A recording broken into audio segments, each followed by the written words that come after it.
Eramızdan əvvəl 870-ci ildə Assur kralı Assurnasirpal yeni paytaxtı Nimrudun şərəfinə bir ziyafət verir. Tarixin görüb görə biləcəyi ən böyük ziyafətlərdən birini verir, təşkil edir və məqsədi burada nədir? Kralın həm öz xalqına, həm də xarici təmsilçilərə gücünü, zənginliyini, qüdrətini göstərməkdir.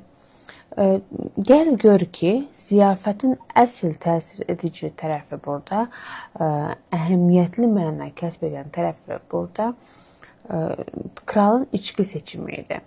O, deməli, Mesopotamiyanın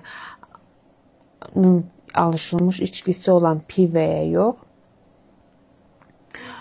baş köşəni deməli şəraba vermişdi. Həm saraydakı oyma daş relyeflər onu qamışla pivə içərkən göstərmir, tam tərsinə əlində qızıl kasa ilə, yəni bir kasa ilə təsvir edir. Ehtimal ki, bu kasa qızıldandır və həmin bu kasanın içindəki də şərabdır. Pivənin pabucu desək dama atılmış mıydı? Xeyr. Pivənin deyir, o pabucu dama atılmamışdı.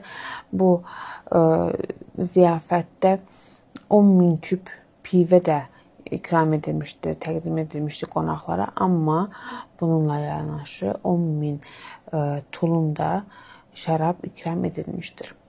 Və ən cazib tərəfi budur ki, deyəcəyiz, burada nə var? Ən cazib tərəfi budur ki, Mesopotamiyada tapılan içki deyildi. Yəni, Mesopotamiyada nadir tapılan içkidir şərab. Oraya xas deyildi, oraya məxsus deyildi. Bilirik ki, buraya xas olan içki pivə idi.